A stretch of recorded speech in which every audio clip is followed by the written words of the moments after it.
COD में हो गया। क्लियर? ग्रुप एक्स के लिए क्लास शोभित, सबसे पहले आप बेटा केडी डिफेंस ब्रिगेड को इमीडिएटली आप सब्सक्राइब कर लो, उसमें सारे के सारे डिफेंस के क्लासेस लोड हो रहे। ठीक है? क्लियर?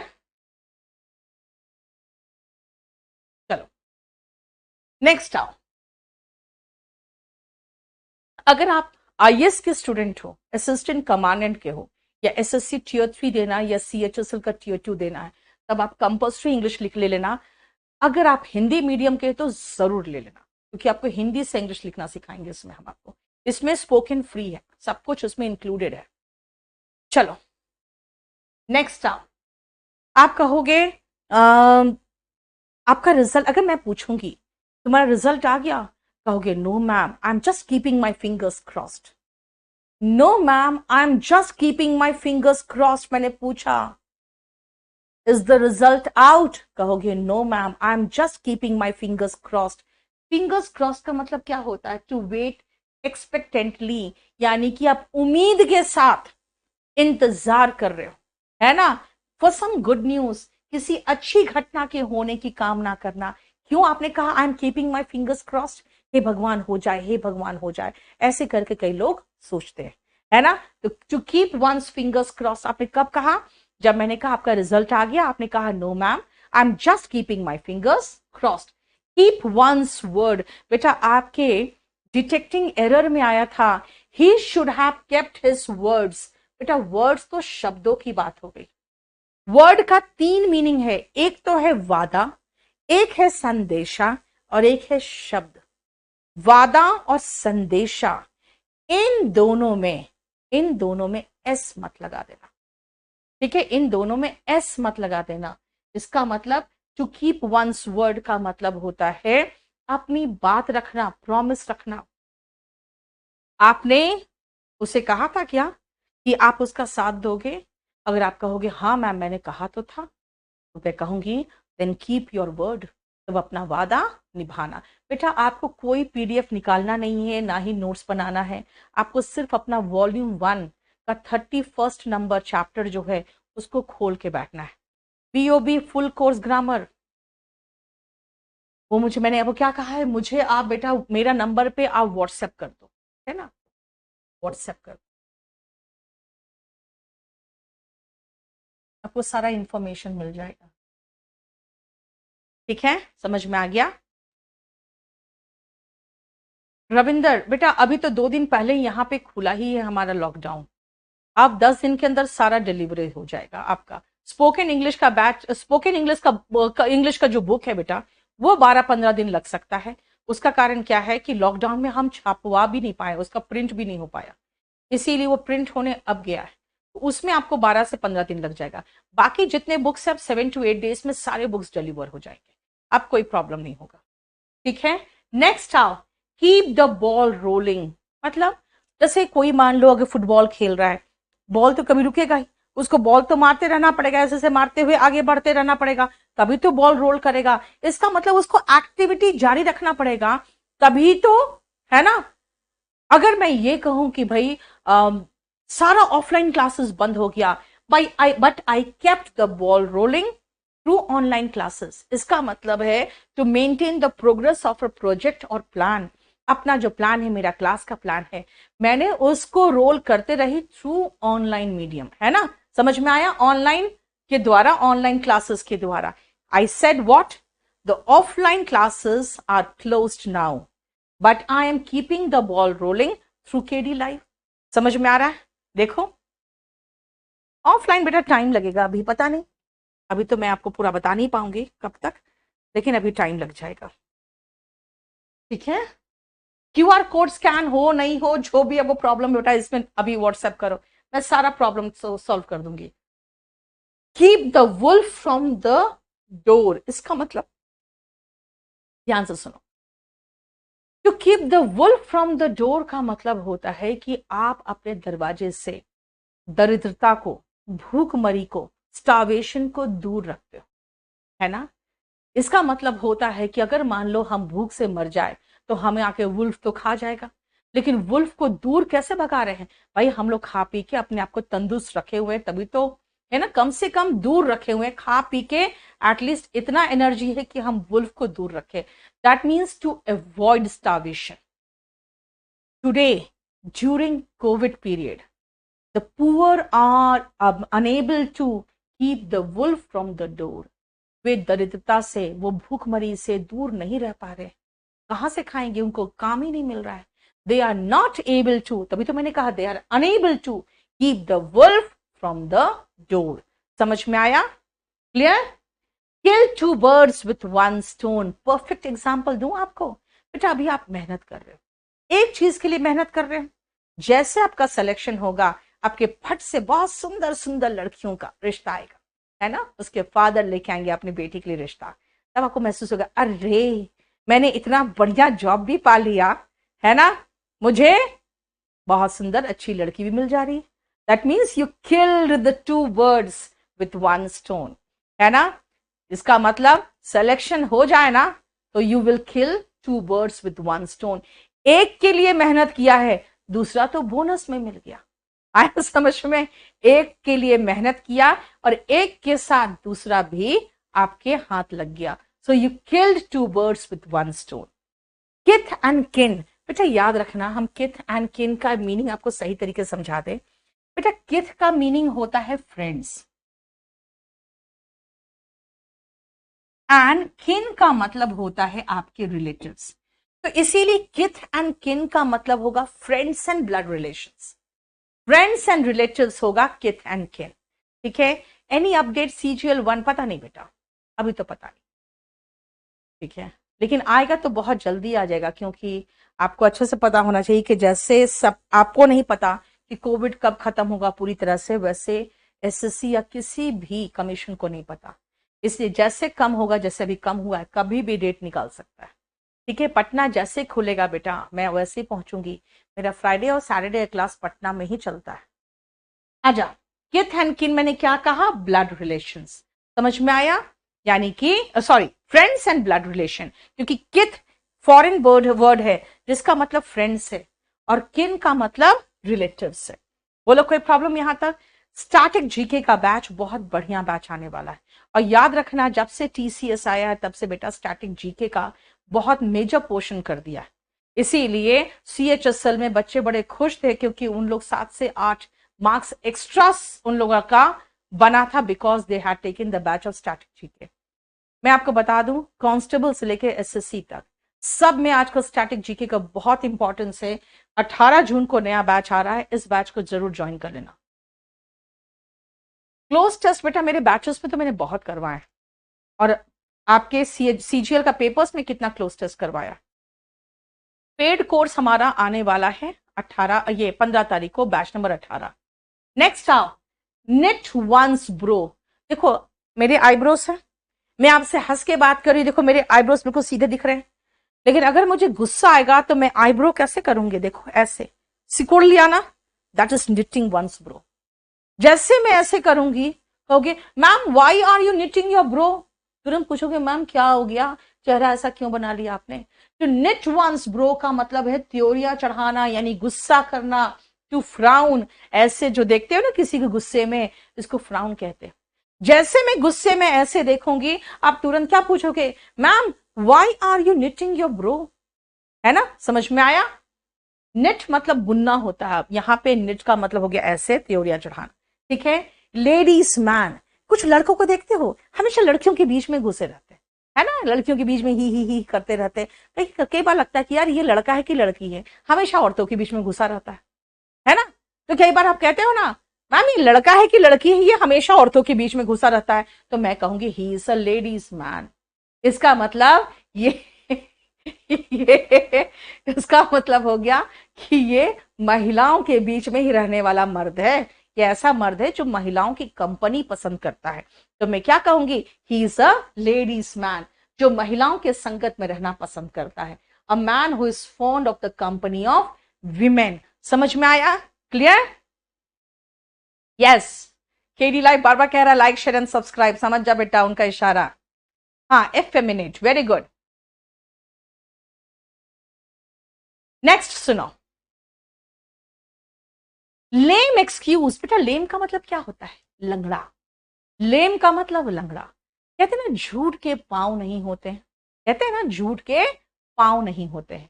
तो लेम एक्सक्यूज का मतलब हुआ ऐसा झूठ जिसके कोई पांव नहीं है ना, मतलब बेसिर का, सिर पैर का झूठ, यानी कि एकदम कंप्लीट झूठ, असंतोषजनक बहाना, यानी एक्सक्यूज का मतलब तो बहाना हो गया। अब अगर मैं ये कहूं कि लेट क्यों आए, आप अचानक आप देखोगे भाई 400 बच्चे क्लास में बैठे हैं और मैडम खड़े होकर पूछ रही है लेट क्यों आए, तो आप गड़बड़ा जाओगे, फिर कहोगे कि मैम बस लेट से आई, मैम बहुत है ना ट्रैफिक था, है ना। तो मैं कहूंगी डोंट मेक लेम एक्सक्यूजेस। इसलिए कई बार आप क्या करते हो, फोन में खुसुर फुसुर किए रहते हो। जब फादर कहेंगे किसका फोन था, पापा दोस्त का फोन था। बेटा दोस्त का फोन में खुसुर फुसुर बात नहीं करते हैं। डोंट मेक लेम एक्सक्यूजेस, इसका मतलब झूठे बहाने मत बनाओ। समझ में आया? वीडियो बिल्कुल बुक से मैच हो रही है बेटा, बिल्कुल बुक से। आपका जो बुक है बिल्कुल एग्जैक्टली उतार दिया है मैंने, ठीक है। अगर कुछ चेंज भी करना है तो मैं क्लास में करवाऊंगी आपको, कहीं और नहीं, ठीक है। क्लियर? नेक्स्ट सुनो, लेफ्ट हैंडेड कॉम्प्लीमेंट। बेटा लेफ्ट हैंडेड कॉम्प्लीमेंट क्या होता है, ध्यान से सुनना। बायां हाथ बेटा हमेशा माना जाता है, बायां हाथ का जानते हो रूट क्या है, सिनिस्टर। सिनिस्टर का मतलब होता है अशुभ, ओमिनस यानी अशुभ, यानी बायां चीज को, लेफ्ट को बहुत अच्छा नहीं माना गया है। तो लेफ्ट हैंड कॉम्प्लीमेंट का मतलब ये होता है ऐसा कॉम्प्लीमेंट तो दे, बता तो रहे हो तारीफ के रूप में, तारीफ के रूप में दे रहे हो, है ना, लेकिन पता चल जाता है झूठ बोल रहा है और ये एक तरह से मेरा अपमान कर रहा है ना। अगर मैं किसी बुढ़े को कहूं कि अरे यार तुम तो अभी जवान हो, अभी तुम्हारा अभी कहाँ कुछ है ना, अभी तुम चाहो तो दूसरी शादी कर लोगे, है ना। किसी 70-80 साल के आदमी को मैं कहूं कि अरे आप तो अभी जवान हो, आप चाहो तो भी दूसरी बीवी मिल जाएगी आपको, इतने स्मार्ट और इतने आप हैंडसम हो, है ना। कह तो रही हूँ बहुत तारीफ वाले वर्ड, लेकिन क्या कर रही हूँ, मजाक उड़ा रही हूँ उसकी उम्र का। यार समझा करो बुढ़े, तुम्हारी शादी वादी कुछ नहीं हो सकती, तुम कब्र में पैर लटकाए हुए हो और नौटंकी कर रहे हो। इसका मतलब है कि मैं left hand, I am giving left hand compliment to that old man, because बोल तो रही हूं अच्छी अच्छी बातें, लेकिन एक तरह से देखा जाए तो उसकी मैं इज्जत उतार रही हूं। ठीक है, समझ में आया? प्रशंसा के रूप में अपमान, एन इंसल्ट डिस्गाइज्ड मतलब बेटा छिपा हुआ, एज अ कॉम्प्लीमेंट, PLI वाला होता है तारीफ, क्लियर, PLE वाला होता है पूरक। समझ में आया?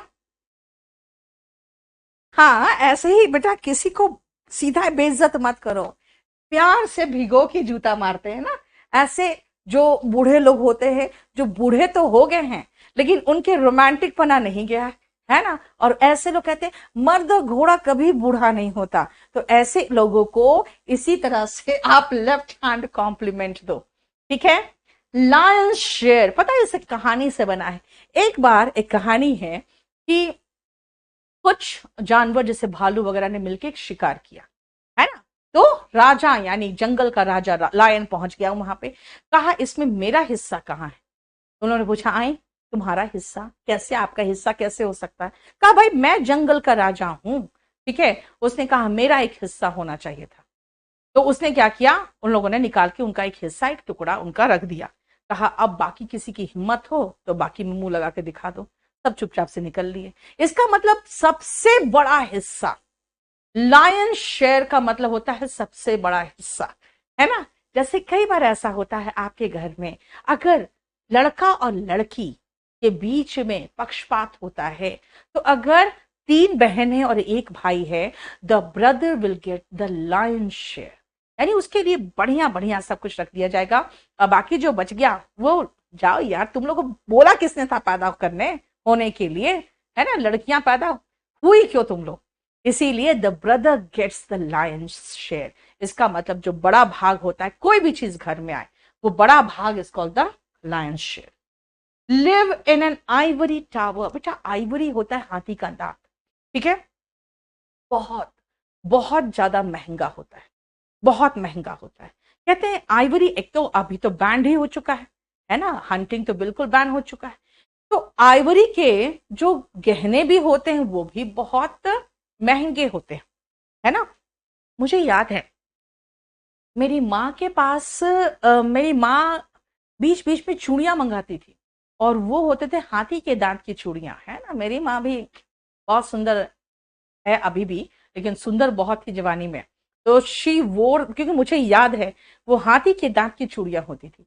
अब सोचो, चूड़ी हो, ये सब चीजें, हाथी के दांत, ठीक है यार, एक्सपेंसिव है, थोड़ा बहुत अफोर्ड कर सकते हो, लेकिन उसका टावर समझते हो, कीला, आइवरी का tower. To live in ivory tower का मतलब हो गया यार बिल्कुल बहुत अय्याशी में जीना, living in comfort and being aware of realities of others misery, संपन्नता में जीना एवं आम लोगों के दुख से खुद को दूर रखना। जैसे क्वीन की बात हुई थी, एक बार एक क्वीन से कहा गया कि आपके राज्य में जनता जो है ना, 2 वक्त की रोटी भी नहीं खा पा रही, जो लोग हैं वो 2 वक्त की रोटी भी नहीं खा पा रहे हैं आपके राज्य में।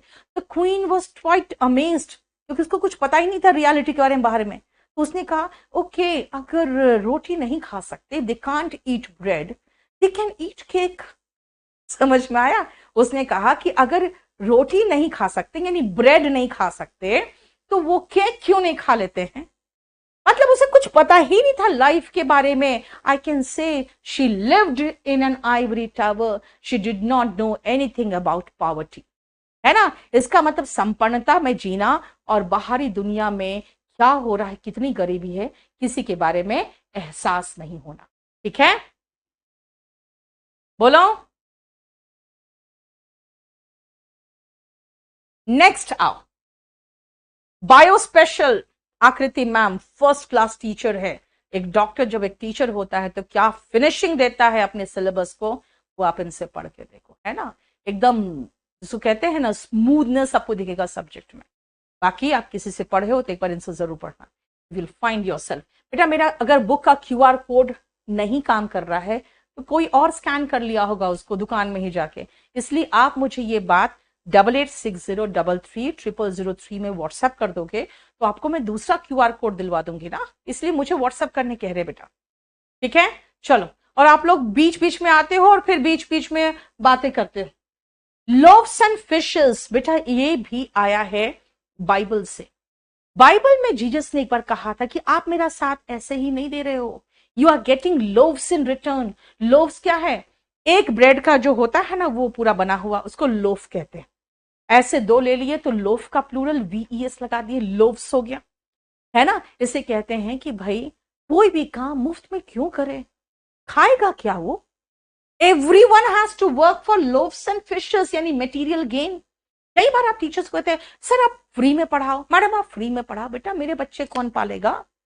आई have to work for loaves and fishes. समझ में आया? यानी कि पैसे नहीं लेंगे तो हम खाएंगे क्या। यानी बाइबल में ही ये वर्ड आया हुआ है कि भाई काम फॉर लोव्स ही तो कर रहे हो, यानी उसके बदले में ब्रेड मिलेगा आपको, उसके बदले में ब्रेड के साथ फिशेस मिलेगा, है ना। तो everyone works for loaves and fishes, यानी कि मेटलिस्टिक गेन कुछ तो चाहिए। ठीक है, नेक्स्ट आओ, लुक ऑफ कलर्स। जब आप गोरे होते हो और जब स्वस्थ होते हो पिंक लगते हो, है ना। ऐसे भी जब आप स्वस्थ होते हो आपके चेहरे में एक चमक होती है, लेकिन वो चमक गायब है, चेहरा पीला सा पड़ा हुआ है और एकदम अजीब सा लग रहा है। मैं कहूंगी what happened, you look of colours, यानी कि यू लुक ऑफ कलर्स का मतलब क्या हुआ कि तुम्हारा तो रंग ही उड़ा लग रहा है, तुम बिल्कुल पीले से लग रहे हो, तुम्हारे चेहरे में चमक नहीं है। यार इतना लंबा चौड़ा क्यों बोलूं, मैं सीधा बोल दूं what happened, you look of colours, यानी कि अस्वस्थ दिख रहे हो, लुक इल और अनहेल्दी। ठीक है, समझ में आया? थोड़ा डर लग रहा है पेपर क्लियर होगा या नहीं, बेटा डरोगे तो मरोगे। ठीक है, डरना नहीं। एडी कैंपस खोलने के पहले मैंने बिल्कुल कोई डरी नहीं थी। मैंने नहीं सोचा था यार मेरा कंपटीशन किससे हो रहा है, जिसको मैंने खुद ही 10 साल बनाया है, मैं उसके साथ कंपटीशन करने जा रही। डरो मत। थोड़ा सा अगर आपको सक्सेसफुल होना है लाइफ में, थोड़ा सा पागलपन जरूरी है। आप नहीं देखते हो मेरे फेसबुक के पोस्ट, देखना ना, मैं खुद ही ऐसे ऐसे मीम्स आते हैं मेरे पास, मैं खुद हंसती हूँ और उसके बाद उसको यूट्यूब पे ये फेसबुक में डाल देती हूँ। पता है क्यों? मैं चाहती हूं आप भी मेरे साथ हंसो। थोड़ा सा पागलपन जरूरी बेटा, क्यों इतना टेंशन लेते हो। प्लीज नंबर बता दीजिए, 8860333003। पीडीएफ नहीं लो बेटा, बुक लो ना, बुक से पढ़ा रही हूं मैं, कहाँ पीडीएफ पीडीएफ करते रहते हो यार। पीडीएफ चाहिए, मारूंगी 10 थप्पड़ खींच के पीडीएफ। चलो, यस, डर के आगे जीत है, डरो मत। चलो नेक्स्ट आओ, लुक थ्रू कलर्ड ग्लासेस। रोज ग्लासेस या कलर्ड ग्लासेस, या कई बार रोज कलर्ड ग्लासेस बोलते हैं बेटा। सुनो ध्यान से, अगर लाल रंग का हम चश्मा लगा ले तो हमको सब कुछ लाल लाल लाल लाल दिखेगा, है ना। लाल रंग का चश्मा लगा लोगे तो आपको सब कुछ लाल दिखेगा। इसका मतलब है लाल नहीं है दुनिया। आप अपना चश्मा लगाए हुए हो, जवानी में यही हालत रहती है लड़के लड़कियों की।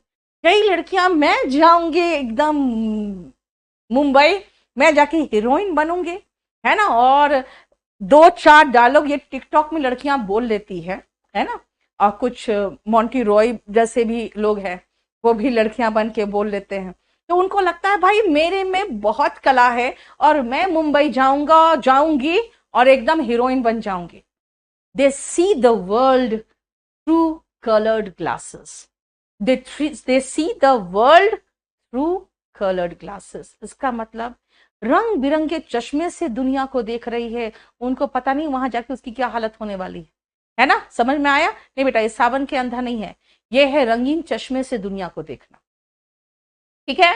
लंप इन द थ्रोट, कभी महसूस हुआ है जब आपको रोना आ रहा है, रोने की कोशिश, रोकने की कोशिश करते हो, आपके गले में लगता है जैसे लंप बन गया है, फिर उसको ऐसे पार करते हो, है ना। आंसू को रोकने के लिए आपको गले को साफ करना पड़ता है कुछ कटक के, है ना। इसका मतलब है कि बस अब रोना आ रहा है, रोना आ रहा है, गला भर जाना भावनात्मक क्षण में, है ना।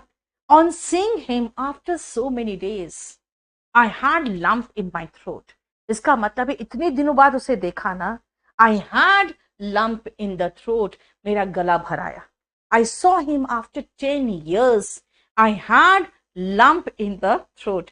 समझ में आया? खुशी, हंसना नहीं है, रोने जैसा रोना महसूस हो रहा है, तब आपके गले में गला भर आना, जिसको कहते हो हिंदी में mad as a March hare. बेटा मार्च में हरियाली छाया रहता है, एकदम बड़े बड़े घास उगाते हैं, है ना, घास उगाते हैं, और उस घास में ऐसे हरे भरे घास देखे जो हेयर, जो रैबिट वगैरह होते हैं, वो क्या होता है, एकदम खुशी से पागल, इधर उधर उछल उछल के, इधर उछल के खा रहा है, इधर उछल के खा रहा है। इसका मतलब they are really crazy. Mad as a March hare का मतलब सिरफिरा या क्रेजी या इनसेन, है ना। जैसे बॉयज कॉलेज में अगर कोई लड़की घुस आए, the boys become mad as a March hare, they are mad as a March hare, है ना, एकदम क्रेजी हो जाता है कोई लड़की को देख लिया तो अपने कॉलेज में। मेक अ क्लीन ब्रेस्ट, बेटा चेस्ट मर्दों का कहते हैं सीना को, और महिलाओं के लिए ब्रेस्ट वर्ड यूज होता है। ध्यान से सुनो बेटा, इनसेन का मतलब पागल। मैंने कहा ना कि लड़कियां अगर आ गई, कोई लड़की अगर आपके कॉलेज में आ गई, आपका कॉलेज अगर बॉयज कॉलेज है, तो आप लोग क्या हो जाता है, उसको देख के एकदम पागल हो जाते हो, you become mad as a March hare. ठीक है। ब्रेस्ट का मतलब सीना हो गया। आप सुनो, क्लीन ब्रेस्ट क्या हुआ भाई, मैंने तो अपना गुनाह कबूल के मैं अपने दिल को मैं साफ करना चाहती थी। मैं नहीं चाहती थी कि मैं इस पाप के साथ, इस एहसास के साथ, मुझे बहुत मुश्किल हो रहा था। मैं सारी बातें गुनाह कबूल के मैं अपने चेस्ट को, अपने ब्रेस्ट को, लड़का क्या कहता है चेस्ट, लेकिन बेटा इसमें आ गया ब्रेस्ट तो आप चेस्ट नहीं कह सकते, क्योंकि इडियम्स फ्रेजेस में फेर बदल नहीं कर सकते हो। क्या कहोगे कि मैं अपना दिल साफ करना चाहता था, मैं गुनाह कबूल लिया मैंने, मतलब सच कबूल लेना, है ना। To confess specially something bad और illegal. If you think you have done this mischief, you must make a clean breast of it, है ना। क्लीन ब्रेस्ट ऑफ इट कहा, ऑफ योर क्राइम कह दे, ऑफ योर मिसचीफ कह दे, जो भी है बोल के अपना दिल साफ कर लो। देखो समझ में आया? नेक्स्ट आओ, देखो बेटा जो आप पूछ रहे थे मैम नया बैच नया बैच नया बैच, बैच नंबर 18 मेरा आ रहा है 15 जून को। और याद रखना मैं बहुत सक्सेसफुली आपके सारे बैचेस कंप्लीट कर रही हूं। उसी दिन बैच नंबर 9 कंप्लीट होगा, एंड इसमें हमारा क्लास जो होगा 15 जून को ट्यूसडे थर्सडे सैटरडे चलेगा। इसमें सारे जितने objective exams including PGT TGT, complete Bharat में जितने तरह के एग्जाम्स होते हैं सबका सिलेबस एक ही बैच में कंप्लीट होगा। 75 टेस्ट पेपर्स हम इसमें प्रोवाइड करेंगे आपको, एसएससी सीजीएल का, सीएचएसएल का, और जितने भी तरह के जैसे पीओ का, जितने भी तरह के एग्जाम्स के क्वेश्चन पेपर हम डिस्कस कर चुके होते हैं वो सब इसमें इंक्लूडेड रहता है। इसमें वो कैब आपका रूट से होगा, जीआईएफ से होगा, और इसमें जितना कुछ पढ़ाऊंगी मैं सब आपको पीडीएफ में मिल जाएगा। अगर आप कहोगे नहीं मैम हमें पीडीएफ में समझ में नहीं आता, हम तो नोट्स बनाएंगे, मैं कहूंगी नोट्स बिल्कुल नहीं बनाना है आपको। आप क्लास नोट्स खरीद लोगे तो जो मैं पढ़ाऊंगी वो सब कुछ वहां आपके हाथ में मिल जाएगा आपको। बेटा जो नोट्स बनाते हो वो अपनी तसल्ली के लिए बना रहे हो, ठीक है बनाना है बनाओ, है ना, आपको हैंड राइटिंग अच्छी करनी है, लिखना फास्ट करना, हाँ बनाओ, लेकिन मेरे तरफ से आपको सब कुछ कंप्लीट दे दूंगी, सिर्फ यहां पे आपको स्टोर करना है बस। आ जाओ, मेडन नेम। शादी से पहले लड़कियों का नाम अलग होता है, शादी के बाद वो नाम अपना जो सर नेम है, SUR सर नेम है ना, SUR है, SIR नहीं, सर नेम क्या करते हैं वो अपने हस्बैंड का ले लेती है। इसीलिए याद रखना मेडन नेम का मतलब है शादी से पहले का नाम।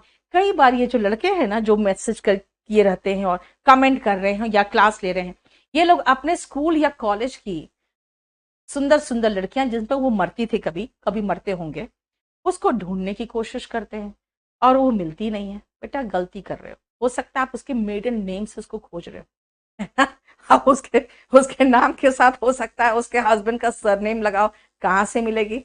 चलो, maiden speech.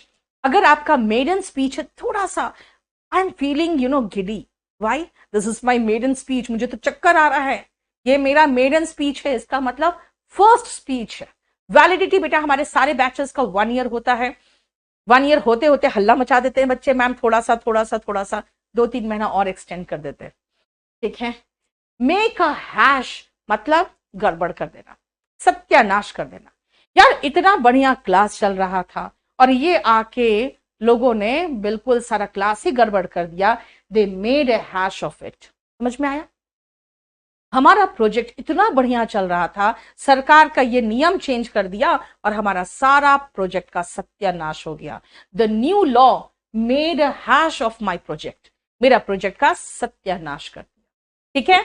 Next, make a mountain of a molehill. तिल का ताड़ बनाना, है ना, तिल का ताड़ बनाना। कई बार ऐसा होता है आपकी छोटी सी गलती रहती है, बहुत छोटी सी गलती, उसी का राय का पहाड़ बना देती है आपकी फ्रेंड, है ना। They make a mountain out of a mole hill.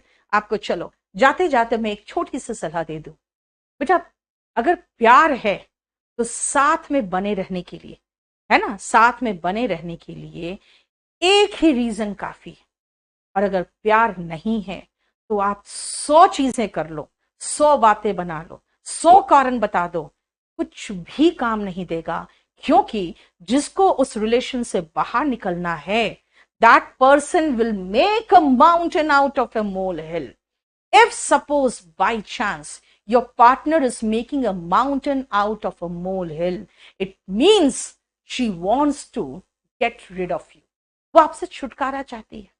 Otherwise बहुत सारी बड़ी बड़ी बातें होती है जो इग्नोर कर दिया जा सकता है। क्यों? क्योंकि रिश्ते बना के रखने, है ना, नहीं चाहते अलग रहना। लेकिन अगर छोटा सा तिल का ताड़ कोई बना रहा है, इसका मतलब he or she wants to get rid of this relationship. So always keep an eye on your partner. उनका बिहेवियर बता देता है आपका रिलेशन कितना दिन चलेगा। चलो, इसी सुझाव के साथ मैंने 200 खत्म कर दिया है आपको। इसी सुझाव के साथ मैं आपको हमेशा एक चीज कहूंगी, लाइफ के लेसन्स भी सीखो और एक्सपीरियंस से। हर एक्सपीरियंस आप खुद नहीं ले सकते हो, क्योंकि जिंदगी इतनी छोटी है ना, सारे एक्सपीरियंस खुद नहीं कर सकते, है ना। कुछ दूसरों के एक्सपीरियंस से भी सीखो, और मैं अपने एक्सपीरियंस आपको बहुत कुछ सिखाते रहती हूँ क्लास के बीच में। अब सीखना है तो सीखो, वरना मजाक में उड़ा दो। Thank you. जय हिंद।